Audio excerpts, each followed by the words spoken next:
Hello friends, welcome to channel. So this is the second lecture. So in this lecture we are going to cover the second chapter of unit 1. In this lecture we will cover this chapter, historical development, how the social work evolved in different country like UK, USA, India and other part of the world. So we will cover all these, the progress of social work from charity to development and welfare. And today as a full-fledged social work, so we will cover all these topic in today's lecture. So let's understand. So before begin, it is all about me, and you can mail me for any query at socialwork.eportal, and please join the Telegram channel swap_net so that you will get all notification from this channel. Now let's start. Social work history. So let's understand the history of social work. When you see the social work on the basis of humanitarian ground, so you can easily trace the social work in the ancient time in India, also in the Western country. So like when you see the religious texts like Bhagavad Gita, Vedas, Bible, Quran, so all these texts, all the religious texts taught the whole world about the lesson to the life, service to the mankind, and मानवता की सेवा करना, लोगों की मदद करना, and compassion for the poor and the disadvantaged. जो भी गरीब लोग हैं, वंचित लोग हैं, उनकी सेवा करना, उनको compassion शो करना, करुणा दिखाना. So you can easily trace the social work in the ancient time also.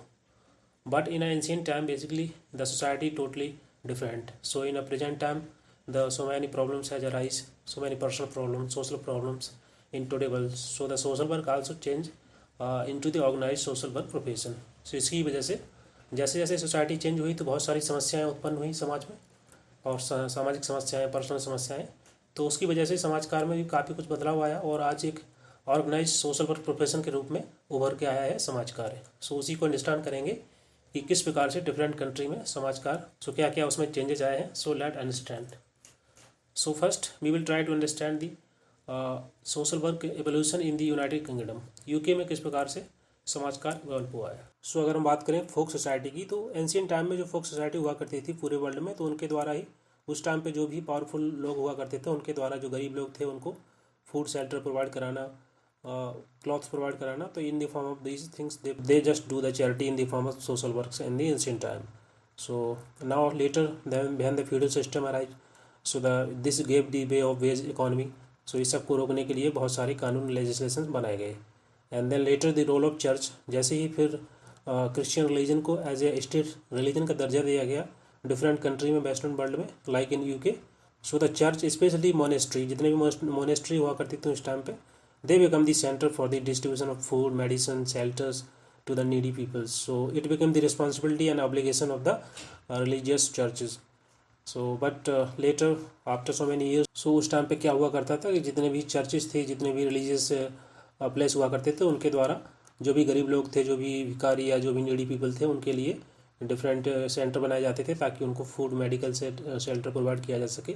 और उसके बाद कई सालों बाद फिर धीरे धीरे जब ये जो काम था सरकार के हाथ में आया और ये जो रिस्पॉन्सिबिलिटी थी चर्चेस की, that became the responsibility of government for the relief. So in this time 1350 to 1530, इस दौरान बहुत सारे कानून बनाए गए, लॉ बनाए गए इंग्लैंड में, और जिनको बोला गया स्टैट्यूट ऑफ लेबरर्स.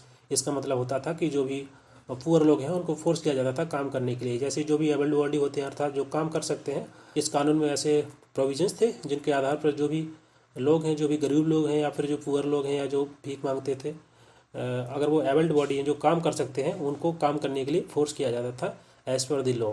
सो धीरे धीरे फिर जो चर्च की अथॉरिटी थी वो कम हो गई और सरकारों ने इसका जिम्मा ले लिया समाज कार्य करने का धीरे धीरे.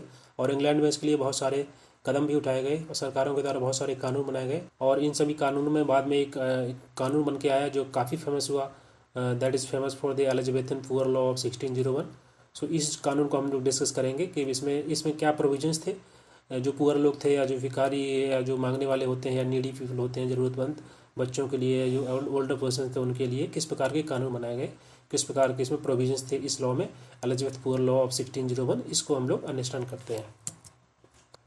The Elizabethan poor law 1601. So it is very important law. So because exam में डायरेक्ट इसकी ईयर पूछी जाती है कि ये जो लॉ है कब लाया गया था, किस कंट्री में लाया गया था. So you just remember that the Elizabethan Poor Law which was enacted in 1601 in UK. So basically जो Elizabethan Poor Law था which is a collection of law meant to formalize the earlier practice of poor relief was enacted.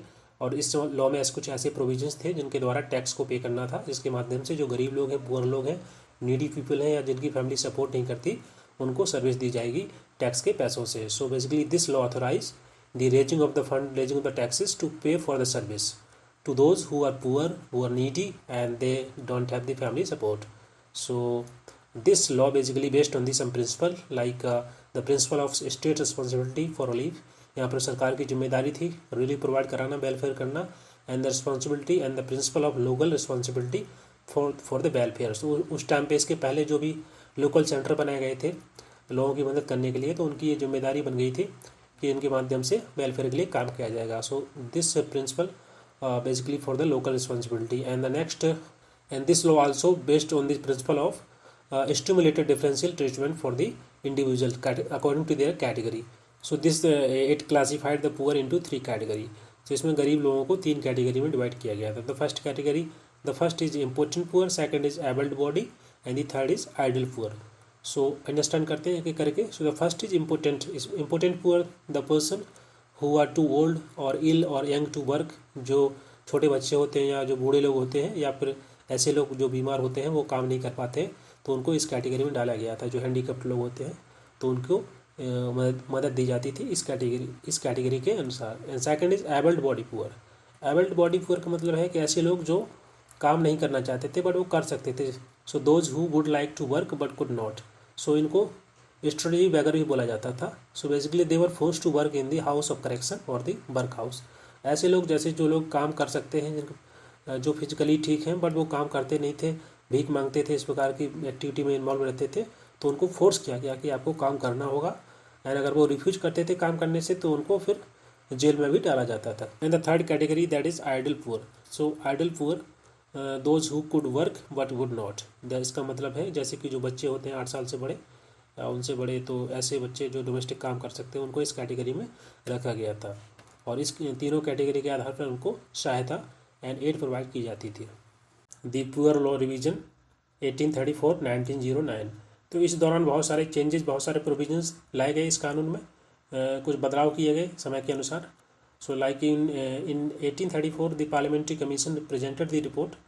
And उसमें कुछ बदलाव किए गए थे, जैसे कि डॉक्ट्राइन ऑफ लीस्ट एलिजिबिलिटी. इसका मतलब है कि इसमें चेक किया जाता था कि जो लोग गवर्नमेंट एड ले रहे हैं क्या वो वाकई में इसमें एलिजिबल हैं कि नहीं है, क्या उनको जो फैसिलिटी दी जा रही है, तो उसको चेक करने के लिए. उसके बाद reestablishment of workhouse tests and centralisation of the control. जो कंट्रोल था इन सभी सेंटर का, जो सेंटर हेल्प प्रोवाइड करते थे गरीब लोगों को, नीडी पीपल्स को, तो उनके जो पावर का कंट्रोल था वो सेंट्रलाइज कर दिया गया. और उसके बाद फिर 1834 के बाद भी कुछ बदलाव किए गए, जैसे कि जो डिसएडवांटेज ग्रुप होते हैं, बच्चे हुए या जो डिफरेंट लेवल बच्चे होते हैं, उनके लिए कुछ खास कदम उठाए गए. लाइक स्पेशलाइज्ड केयर प्रोवाइड कराना बच्चों के लिए, जो डिपेंडेंट बच्चे हैं उनके लिए डिस्ट्रिक्ट स्कूल खोलना. एंड दी फॉर इंसान एंड दी फीबल माइंडेड, जो थोड़े मेंटली डिस्टर्ब रहते हैं, उन सभी के लिए फॉस्टर होम्स प्रोवाइड कराना. तो ये सभी कुछ खास प्रोविजन किए गए थे इस कानून में. देन उसके बाद 1909 में एक रिपोर्ट आई, उसके आधार पर द मैन फोकस इस रिपोर्ट का मैन स्ट्रेस था on the curative treatment and the rehabilitation rather than repression. So जिसको हम बोलते हैं प्रिवेंटिव हेल्थ केयर, उस पर ज़्यादा फोकस किया गया था इस रिपोर्ट के आधार पर, जो कि 1909 में लाई गई थी. सो ये था कुछ प्रोविजंस जो कि इसमें बदलाव किए गए थे बाद में इस पुअर लॉ में 1834 से लेकर 1909 तक. So now let understand the charity organisation society. इसको अंडरस्टैंड करते हैं. So it is very important, exam में इससे क्वेश्चन पूछे जाते हैं कि यूके में या यूएसए में चैरिटी ऑर्गेनाइजेशन सोसाइटी कब बनाई गई और इसके फाउंडर कौन थे. सो अभी हम बात कर रहे हैं यूके की. सो यहाँ पर हम देखेंगे लंदन चैरिटी ऑर्गेनाइजेशन की. सो इसको इनके जो फाउंडर थे that is Octavia Hill and Samuel Barnett. So she is the Octavia Hill and he is the Samuel Barnett. So अगर हम बात करें ऑक्टाविया हिल की, तो ये इनको हाउसिंग रिफॉर्मर के नाम से जाना जाता था. और इन्होंने एक सिस्टम लाया था that is friendly rent collecting method. इसके माध्यम से इन्होंने कोशिश की थी कि जो स्लम्स हाउस हैं उनको इम्प्रूव किया जा सके, उनकी कंडीशन को ठीक किया जा सके. और उनका ऐसा मानना था कि जो भी टीनेट्स होते हैं, जो वर्कर होते हैं, जो काम करते हैं, उनको उनके पर्सनल स्टैंडर्ड के अनुसार उनको जज नहीं करना चाहिए. So she focus on the principle of individualisation. And अगर हम बात करें अगस्टस बर्नेट की, तो he is the founder of Toynbee Hall. So it is very important, exam में पूछा जाता है कि टोनीबी हॉल किसके द्वारा फाउंड किया गया था. जो पहली सेटलमेंट हाउस था किसके द्वारा फाउंड किया गया था. सो उनका नाम था अगस्टस बर्नेट। एंड वहाँ उस समय पर जो वेल्दी स्टूडेंट थे ऑक्सफोर्ड के, तो उनको वहाँ सेटल किया गया था स्लम्स एरिया में, ताकि वहाँ की जो लिविंग कंडीशन है उसको वो समझ सकें और उसको इम्प्रूव करने के लिए काम करें। और ऐसा मानना था कि जो चैरिटी है बेसिकली चैरिटी केवल सभी समस्याओं को सॉल्व नहीं कर सकती। So in order to better understanding the situation of poverty and the under development, so one have to live with the poor, उनके साथ रहना होगा, गरीब लोगों के साथ, उनकी समस्याओं को समझना होगा, प्रॉब्लम को, फिर उसके बाद उसमें कुछ इम्प्रूवमेंट लाना होगा। सो ये था लंदन चैरिटी ऑर्गेनाइजेशन के बारे में। और अभी हम देखते हैं बेवरेज रिपोर्ट। सो नाउ लेट अंडरस्टैंड दी बेवरेज रिपोर्ट 1942, 1942 में इस रिपोर्ट को लाया गया था। किसके द्वारा? विलियम बेवरेज के द्वारा। सर विलियम बेवरेज ने ये रिपोर्ट प्रेजेंट की थी गवर्नमेंट के सामने। और ये जो रिपोर्ट थी ये फोकस करती थी 4 मेजर प्रिंसिपल पर। सो ये बेसिकली जो रिपोर्ट थी इंश्योरेंस बेस्ड थी। इसमें क्या था कि सभी every citizen should be cover in this report. And इसका जो मेन फोकस था कि जो मेजर रिस्क होती है, लॉस ऑफ अर्निंग, ये जो लोग कमाते नहीं, या फिर पावर सिकनेस, या फिर अनएम्प्लॉयमेंट, जो बेरोजगार लोग होते हैं, मैटरनिटी टू बी, इसमें सभी चीज़ों को इंक्लूड किया गया था। And the flat rate of contribution to be paid regardless of the contributor income, किसकी कितनी भी इनकम है उसको कुछ ना कुछ कंट्रीब्यूट करना होता था इसमें। और साथ ही साथ सभी को बेनिफिट दिया जाता था जो कि इस इंश्योरेंस कैटेगरी के अंदर जो क्वालिफाई करते थे, तो उनको इसका बेनिफिट भी दिया जाता था। So this beverage report basically became the foundation for the modern social welfare legislation in the UK. So let understand the social work in the United state of America. अगर अमेरिका की बात करें तो America में social work किस प्रकार से start हुआ उसको अंडरस्टैंड करते हैं। तो जैसा कि इंडिया एक कॉलोनी था ब्रिटेन की, उसी प्रकार से यूएसए भी एक टाइम पर ब्रिटेन की कॉलोनी रहा है। तो जो भी इंग्लिश पुअर लॉ बनाए गए थे, उनको लेकर के जितने भी डेवलपमेंट प्रोविजंस किए गए थे, उन सभी का इम्पैक्ट अमेरिकन का जो रिलीफ सिस्टम था उस पर भी पड़ा। तो उसमें वहाँ पर भी बहुत सारे ऐसे मूवमेंट चलाए गए। So during the half of the 19th century, उस टाइम पर जब यूएसए में काफ़ी कुछ अर्बनाइजेशन स्टार्ट हो गया था, इंडस्ट्रियलाइजेशन हुआ था, तो उसकी वजह से वहाँ पर इमिग्रेशन स्टार्ट हुए और वहाँ की जो पॉपुलेशन ग्रोथ थी काफ़ी बढ़ गई। तो वहाँ की समाज में काफ़ी कुछ सोशल प्रॉब्लम्स डेवलप हुई।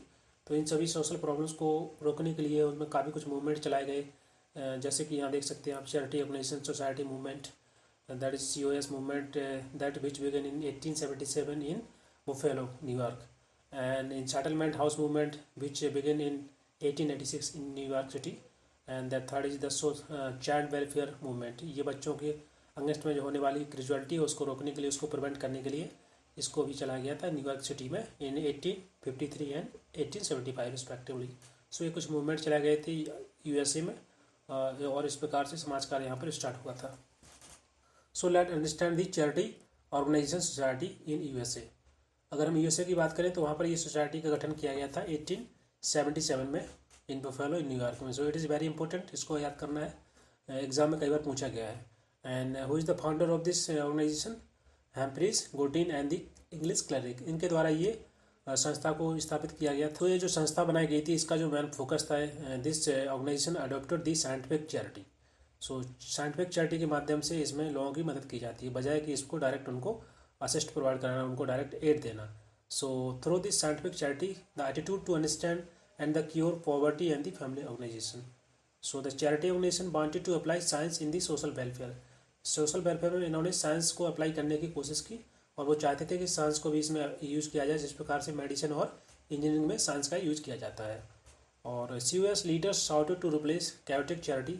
इनका जो मेन फोकस था कि जिस प्रकार से जो कैओटिक चैरिटी होती है, किसी भी इंसान को किसी प्रकार की मदद चाहिए तो उसको आप हेल्प करते हैं, उसको बजाय कि आप एक रैशनल सिस्टम को डेवलप करें, जिसके माध्यम से आप जो भी समस्या है उसको इन्वेस्टिगेट करें, उसको कोऑर्डिनेट करें और उसको एक personal advice, personal service provide करें, ताकि वो जो अपनी इस प्रकार की समस्या है उसको खुद ही ठीक कर ले।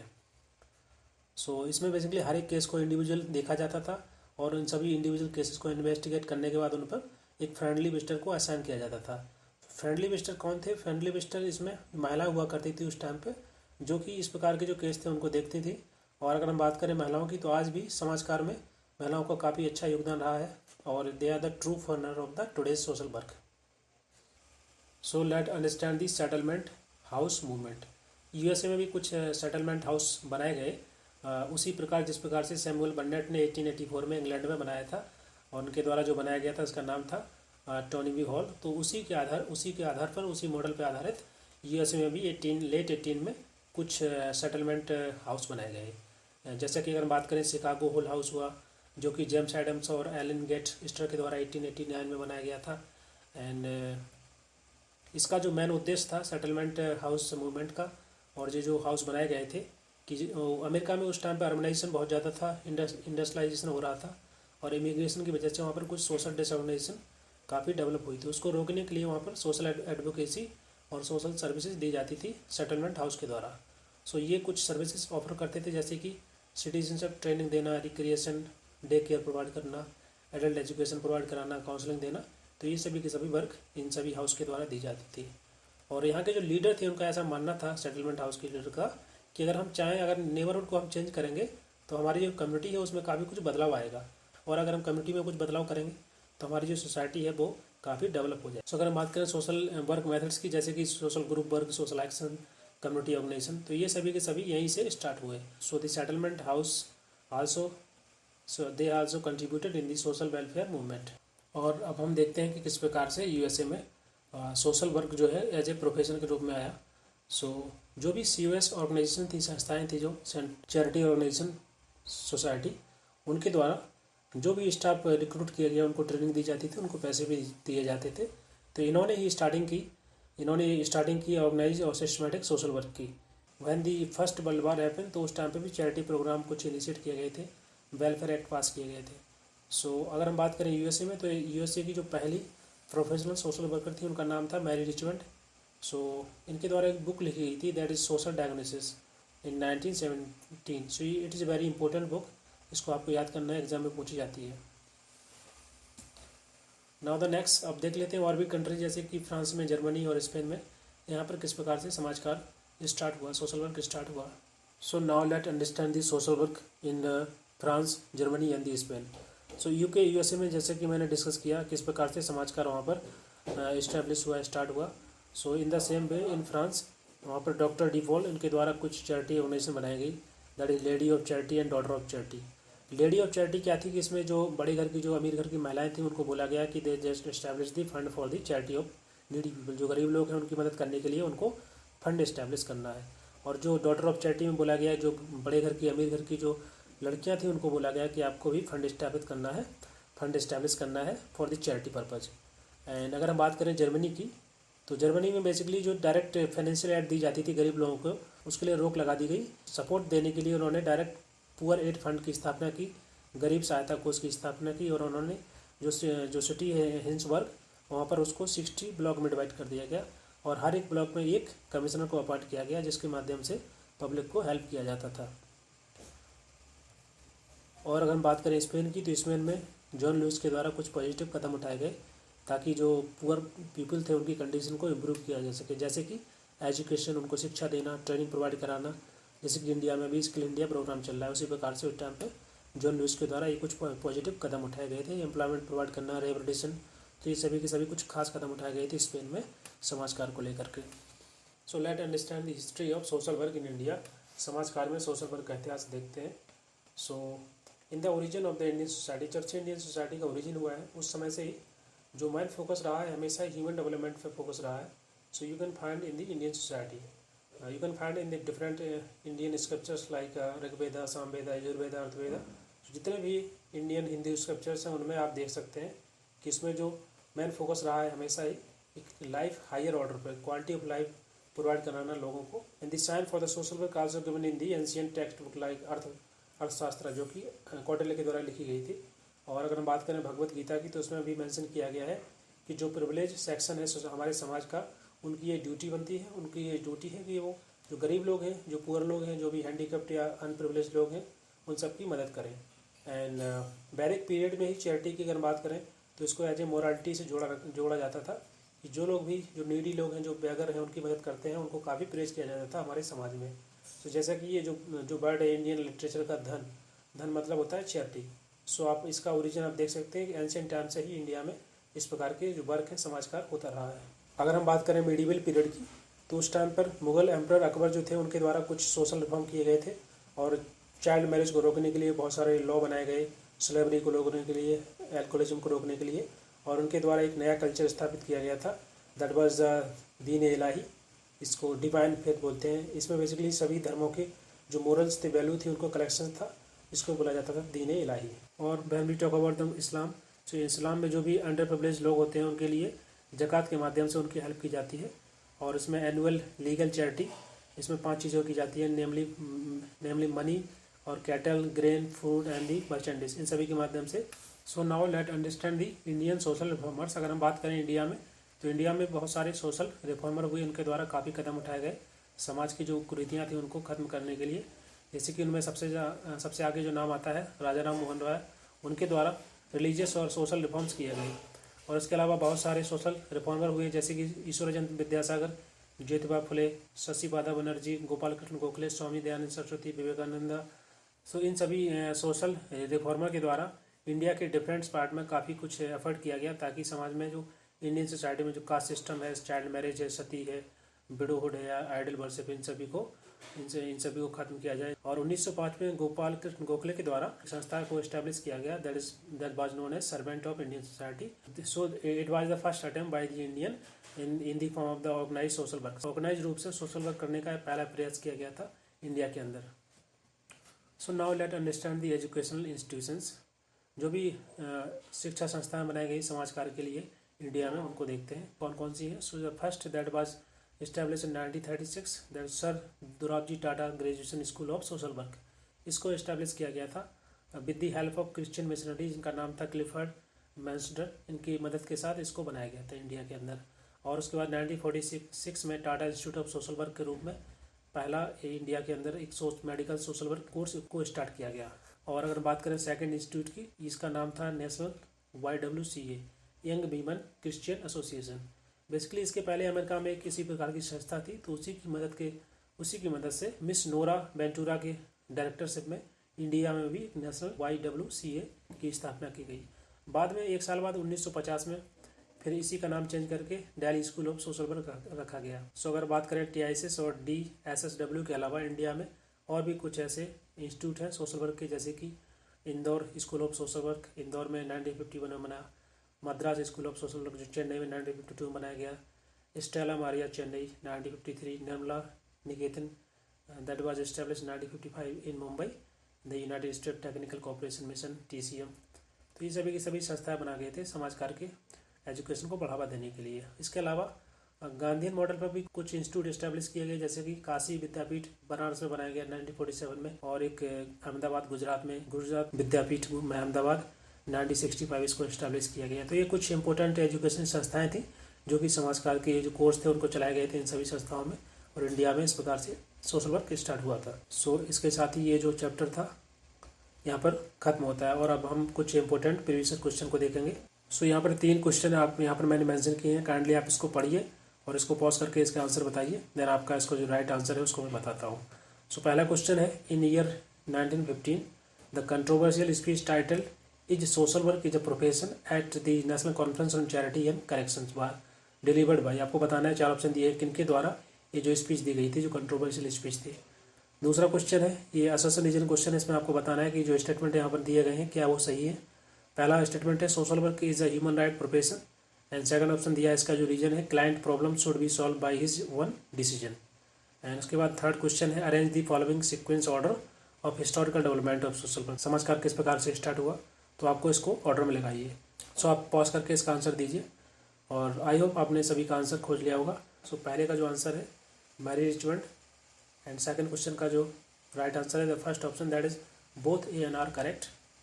एंड क्वेश्चन नंबर 3 का जो राइट आंसर है दैट इज फर्स्ट। इसमें सबसे पहले चैरिटी स्टार्ट हुई समाज कार्य के रूप में शुरुआत में, उसके बाद फिर वेलफेयर, उसके बाद डेवलपमेंट, एंड अभी प्रेजेंट टाइम में that focus on the empowerment. So it is all about today. I hope आपको ये वीडियो पसंद आया होगा। If you like this video please share with your friends so that they can also get the benefit of this lecture. If you have any query, then please mail me at this address socialwork.eportal@gmail.com. In the next video lecture we will cover 3rd chapter of Unit 1. So thank you very much.